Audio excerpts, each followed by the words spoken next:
விஜய்க்கு ஒய் பிரிவு பாதுகாப்பு முக்கியமாக தர வேண்டிய ஒரு பாதுகாப்பு தந்துட்டாங்க. அதை தாண்டி இசட் பிரிவும் கொடுக்கணும், பாதுகாப்பை இன்னும் அதிகரிக்கணும். சில கமாண்டோ வீரர்களை வந்து கொண்டு வந்து அவருக்கு வந்து பாதுகாப்பாக நிறுத்தணும். அவர் வீட்டை வந்து 24 hours கண்காணிக்கிற அளவுக்கு வந்து போலீஸ் ப்ரொடெக்ஷன்லாம் போட்டிருக்கு. வந்து ஒரு முக்கியமான நடிகர், அதை தாண்டி முக்கியமான தலைவர் என்ற விதத்தில் பார்த்திங்கன்னா மத்திய அரசு அவருக்கு வந்து அந்த பாதுகாப்பு ஏற்பாடுகள் பண்ணியிருக்குது. அதை தாண்டி வந்து பொதுவாகவே வந்து நடிகர்கள், பெரும் செல்வாக்குள்ளவர்கள், அரசியல்வாதிகள், மக்கள் செல்வாக்கு உள்ளவர்கள்லாம் பார்த்திங்கன்னா தனிப்பட்ட முறையில் வந்து ஒரு பாதுகாப்பு பவுன்சர்ஸ்லாம் வச்சுப்பாங்க. பவுன்சர்ஸ்லாம் அந்த காலத்தில் பார்த்திங்கன்னா எம்ஜிஆர் வச்சுருப்பாருன்னு வந்து என்ன சொல்லுவாங்க, எம்ஜிஆர் வந்து அந்த செக்யூரிட்டி ஒன்றும் கேட்டால் வந்து குண்டுகருப்பையா, அப்புறம் இன்னும் சில ஸ்டண்ட் நடிகர்லாம் வந்து தனக்கு பாதுகாப்புன்னா என்ன வந்து ஒரு நடிகரை பார்க்க வர்றதுக்கு, ஒரு மக்கள் செல்வாக்கு உள்ள ஒருத்தரை பார்க்க வர்றதுக்காக ஒரு ஆர்வ மிகுதியில் வருபவர்களை கட்டுப்படுத்துறதுக்கு வந்து இங்கே போலீஸே சில இடங்களில் போய் பண்ணால் அது இதுவாகிடும். போலீஸ் வந்து எங்கள் மேலே கை வச்சிட்டாங்க பாரு அப்படின்னு சொல்லும்போது இவங்க தனியார் இதுவாக வச்சுருக்கும்போது இவங்க சில இன்ஸ்ட்ரக்ஷன் கொடுத்துருப்பாங்க. இப்போ குண்டுகருப்பையா எம்ஜிஆர் சொல்லியிருப்பாரு வந்து வரவங்களை ரொம்ப ஃபோர்ஸாலாம் நீ ஹேண்டில் பண்ணக்கூடாது, தடுக்கணும் அப்படின்னு வந்து. இப்போ போலீஸ்க்கு அப்படி பண்ண முடியாது இல்லைங்களா, அது அவங்களுக்குன்னு ஒரு இது இருக்குது. டக்குன்னு அவங்களுக்கு ரொம்ப கோபமாயிட்டாங்கன்னா தூக்கி வெளியே போட்டுருவாங்க வந்து. இப்போ அது மாதிரி தான் ஒவ்வொருத்தரும், கலைஞர் கூட ஒரு சமயம் ஒரு பேட்டியில் சொல்லியிருக்காரு, எனக்கு பெரிய பவுன்சர்ஸ் அந்த மாதிரி வந்து பாதுகாப்பு ஆட்கள் இதெல்லாம் ஒன்றும் தேவையில்லை, என் தொண்டர்களே எனக்கு போதும், வேறு என்ன வேணும் அப்படின்னு. காமராஜர் சொல்லவே தேவையில்லை. ஒரு எளிமையுடைய சிகரம் அவர் வந்து, மக்களோடு மக்களாக இருந்தவர் வந்து, அவர் காரை விட்டு கூட நடந்து போய் இருந்தவர் வந்து, தான் வீட்டில் ஒரு சின்ன படுக்கையில் படுத்திருந்த ஒருத்தர்.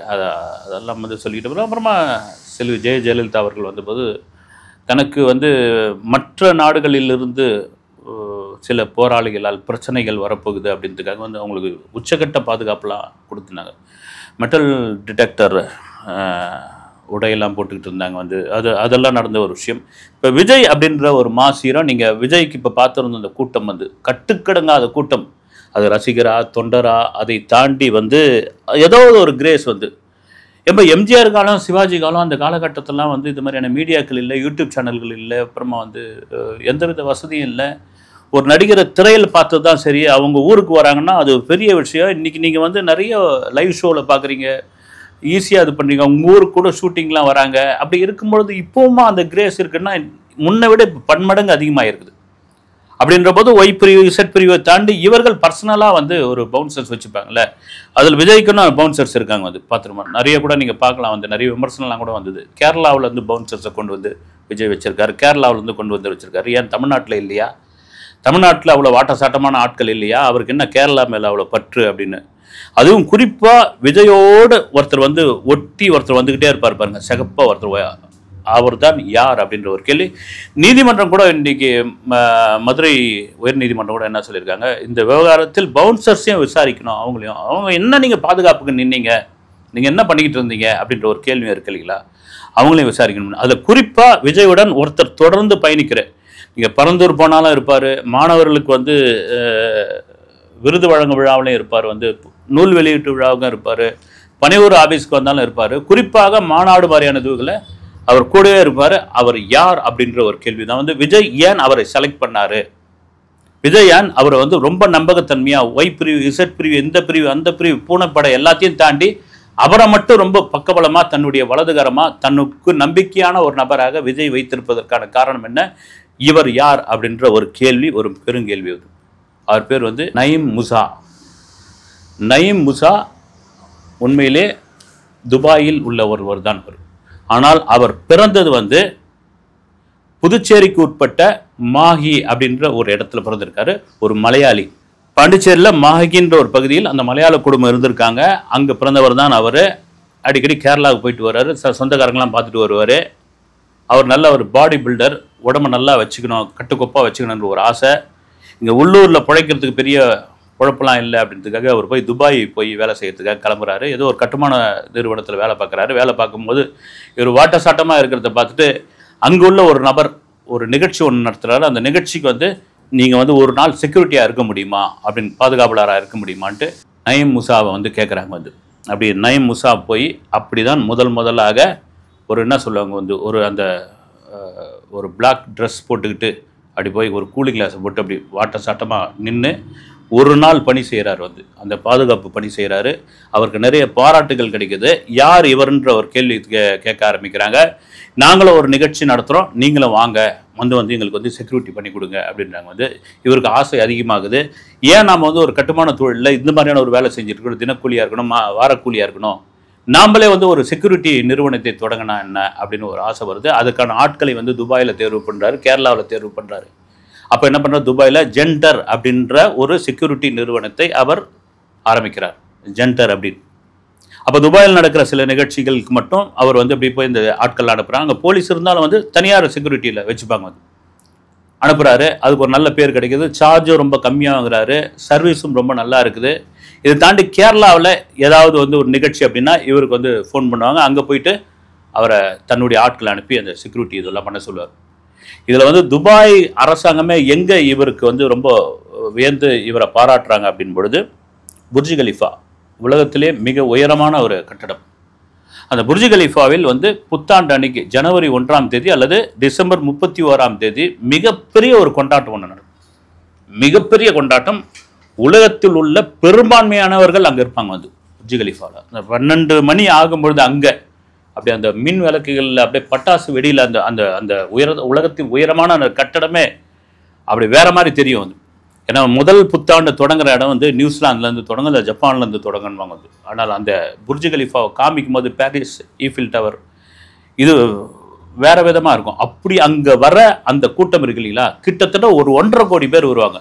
இந்த 1.5 கோடி பேரை கட்டுப்படுத்துவது அப்படின்ற ஒரு விஷயம் இருக்குல்ல, அப்போ என்ன ஆகும், அதுக்கு வந்து போலீஸ் ஒரு பக்கம் இருந்தாலும் இது மாதிரி தனியார் செக்யூரிட்டி நிறுவனம் தேவை அப்படின்பொழுது தான் இந்த நயீம் முஸா இவருடைய பேர் அங்கே அடிபடுது. அந்த நாட்டுடைய ராஜா கூப்பிட்றாரு. அவர் கூப்பிட்றாருன்னா அவருடைய பிரதிநிதி கூப்பிட்றாங்க. இந்த மாதிரியான நிகழ்ச்சி புர்ஜ் கலிஃபாவில் புத்தாண்டு கொண்டாட்டம் உங்களால் பண்ணித்தர முடியுமான்னு. மிக சிறப்பாக பண்ணித்தர முடியும். 1.5 கோடி பேர் வருவாங்க, உங்களால் செய்ய முடியுமா? தாராளமாக செய்ய முடியும். எனக்கு ஒன்றும் இல்லை, கேரளாவிலேருந்து தமிழ்நாட்டிலேருந்து நான் சொல்கிற ஆட்களுக்கு நீங்கள் வந்து விசா போட்டு கொடுத்தீங்கன்னா நான் மற்றதை பார்த்துக்கிறேன் அப்படின்னு சொல்கிறார். ஓகே அப்படின்னு அந்த ஜெண்டர் நிறுவனத்துடைய சார்பாக ஒரு முதல் புத்தாண்டு ஒரு 10-9 வருஷத்துக்கு முன்னாடி இவர் வந்து மிக சிறப்பான ஒரு பாதுகாப்பு ஏற்பாடு பண்ணி கொடுக்குறாரு. எந்தவித சலசலப்பும் இல்லாமல். ஏன்னா அங்கே எதுவும் பிரச்சனை பண்ணிக்கிட்டு வருது. எல்லாம் வந்து சுற்றுலா பயணிகள் வந்து அந்த நாடு சுற்றுலாவை நம்பி உள்ள ஒரு நாடு. அங்கே போயிட்டு நீங்கள் நம்ம ஒரு மாதிரி வந்து மிரட்டுறது, உருட்டுறது, அடிதடி பண்ணுறது, தகராறு பண்ணுறதுலாம் வச்சுக்கூடாது. அவ்வளோ சாஃப்டாக வந்து இங்கே நில்லுங்க, அங்கே நில்லுங்க, லேடிஸ் அங்கே போங்க, இங்கே வாங்க, அப்படி வந்து ஒரு ட்ரைனிங் கொடுத்து அதை மிக பிரமாதமாக அந்த கூட்டத்தை கட்டுப்படுத்துகிறாரு. பாராட்டுறாங்க, அவருக்கு ரிவார்டு கொடுக்குறாங்க, எக்ஸ்ட்ரா அமௌண்ட் கொடுக்குறாங்க. அந்த ஜென்டர் வந்து துபாயில் மிக பிரபலமாக மாறுது. பல கிளைகள் வருது, பல ஆட்கள் வேலைக்கு எடுக்கிறாரு, பெரிய நிறுவனமாக மாறுகிறது. மாறும் பொழுது தான் விஜய் கேரளாவில் படப்பிடிப்புக்கு வராரு. கேரளாவில் படப்பிடிப்புக்கு வரும்போது கட்டுக்கடங்காத கூட்டம். நமக்கு தமிழ்நாட்டில் எப்படி ஒரு கூட்டம் இருக்குமோ அதுபோல் கேரளாவிலேயே வந்து விஜய்க்கு ஒரு கட்டுக்கடங்காத கூட்டம் வரும் அப்படின்போது இந்த படப்பிடிப்பு குழு வந்து இங்கே உள்ளவர்கள் கேரளாவில் உள்ள யாராவது பவுன்சர்ஸ் செக்யூரிட்டி யாராவது தேவை அப்படின்பொழுது தான் அவங்க என்ன பண்ணுறாங்க, நயீம் முஸா வந்து சொல்கிறாங்க, இவர் தான் சரியான ஆள், இவரை நீங்கள் கூப்பிட்டோம்னா நம்ம வந்துடுவார், துபாயிலேருந்து வந்துடுவார் அப்படின்னு. அப்படி வந்து அவர் விஜயோட படப்பிடிப்புக்காக நேரடியாக அவரே வந்தது தான்.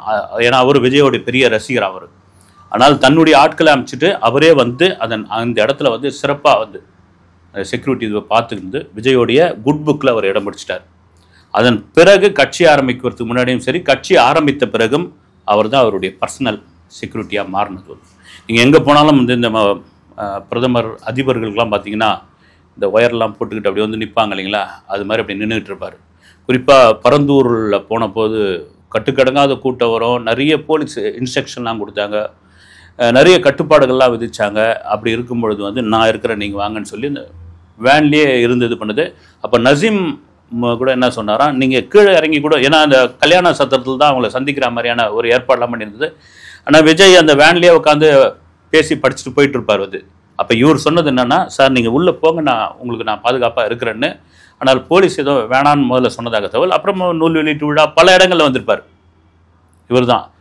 இவர் தான் விஜயோடைய மிக நம்பிக்கை நட்சத்திரமாக மாறுகிறார். வந்து இவர் தான் என்ன இப்போ வந்து சொல்லியிருந்தாங்க இல்லைங்களா, சிஎம் சார் என் மேலே வேணா என்ன வேணாலும் கை வைங்க, என்ன வேணா அரெஸ்ட் பண்ணுங்க, நான் இங்கே வீட்லேயோ ஆஃபீஸ்லேயோ தான் இருப்பேன், ஆனால் என் தொண்டை மேலே ஒரு சுண்டு விரல் கூட போடக்கூடாதுன்ற மாதிரி பேசியிருந்தார்ல. அதுக்கு தான் நிறைய பேர் என்ன சொல்லியிருந்தாங்க, எப்போ உங்கள் தொண்டர்கள் தான் மதுரை மாநாட்டில் ஆர்வ மிகுதியில் ஆர்வ கோளாறில் உங்களை பார்க்கணும், கை கொடுக்கணும், உங்ககிட்ட வந்து அந்த கட்சி துண்டை வந்து உங்கள் தோளில் போற்றணும் அப்படின்றதுக்காக அந்த கிரீஸ் தடவைய கம்பியும் தாண்டி மேலே ஏறி வந்தாங்க. மேலே ஏறி வந்தவங்கள சும்மா குப்பையை அள்ளி போடுற மாதிரி அப்படி போட்டாங்க. வந்து தொடக்கூடாதுன்னு சொன்னீங்களா, அப்படி போட்டாங்க. அந்த 2-3 பேர் எல்லாம் கூட பார்த்தீங்கன்னா போய் கம்ப்ளைண்ட்லாம் கொடுத்தாங்க. எங்களுக்கு வந்து விழா எலும்பு முறிஞ்சு போச்சு, எங்களை தூக்கி வந்து ஒரு மாதிரி கீழே போட்டாங்க. இந்த மாதிரியான ஒரு இதெல்லாம் வந்தப்போ அதில் அதிகப்படியாக ஃபோக்கஸ் பண்ணப்பட்டவர் தான் அந்த நயீம் மூசா. இவர் தான்.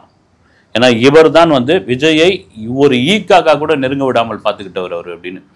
ஏன் கரூரில் அப்படி ஒரு சம்பவம் நடந்தப்போ விஜய்க்கே பேசிகிட்டு இருக்கும்போதே அந்த தகவல் வந்துருச்சு. அந்த தகவல் வந்து நயீமுக்கு வந்து கேட்ட உடனே, சார் இங்கே இருக்க வேணாம், கிளம்புங்க, முதல் வேலையாக வண்டி இங்கேருந்து எடுத்துருங்க அப்படின்னு அவர் தான் உத்தரவு கொடுத்தார். ஏன்னா பாதுகாவலர் சொல்கிறது தானே நம்ம கேட்க முடியும் அப்படின்னு. இங்கே வேணாம், நீங்கள் கிளம்புங்க அப்படின்னு அவசரமாக விஜயை கொண்டு போனதே தான் அவருக்கான வேலை. அதுதான். ஏர்போர்ட் போயிட்டு கூட சரி, நீங்கள் இமிடியேட்டாக வந்து ஃப்ளைட்டில் ஏறுங்க, நீங்கள் எங்கேயுமே வந்து இது பண்ணாதீங்க அப்படின்னு சொன்னதாக கூட ஒரு தகவல். திரும்ப சொல்கிறது என்னென்னா, சொல்லுவாங்க இல்லைங்களா, ஒரு மன்னர் கூட பார்த்தீங்கன்னா யாரையும் நம்பாமல், குடும்பத்தை கூட நம்பாமல் ஒட்டுமொத்தமாக நம்புறது யாருன்னா தங்களுடைய மெய்காப்பாளர்களை தான் அப்படின்னு வந்து. அப்படி ஒரு மெய்காப்பாளராக நயீம் மூசா இருக்கார். இவரும் வந்து விசாரணை வளையத்துக்குள் வருவார் அப்படின்ற ஒரு கேள்வியும் இருக்குது. நீங்கள் என்ன பாதுகாப்பு அங்கே பண்ணீங்க, நீங்கள் என்ன பாதுகாப்பில் அங்கே இருந்தீங்க, அந்த செருப்பு வந்ததெல்லாம் உண்மையா, கல்வீச்சு நடந்தது உண்மையா, இந்த மாதிரியான ஒரு கேள்வியெல்லாம் அவங்க முன்னாடி வைக்க போகிறாங்க. இதெல்லாம் மீறி நயீம் மூசா வந்து தொடர்ச்சியாக இங்கேயே சென்னையிலேயே விஜய் கூடவே இருப்பாரா? இல்லை, வந்து அவர் துபாய்க்கு போயிடுவார். இந்த மாதிரியான ஒரு பெரிய நிகழ்ச்சிகள், கட்சி மாநாடு, அப்புறமா வந்து மக்களை சந்திக்கிற பயணம், பிரச்சார கூட்டம், இதுக்கெல்லாம் போகும்பொழுது அவர் அங்கேருந்து வரவேற்பாங்க, அவர் கூடவே இருப்பார் அப்படின்ட்டு. ஓகே, நயீம் மூசா எந்த விசாரணை வளையத்துக்குள் வருகிறார் என்பதை பொறுத்திருந்து பார்ப்போம். அடுத்த வீடியோவில் சந்திக்கிறேன். நன்றி.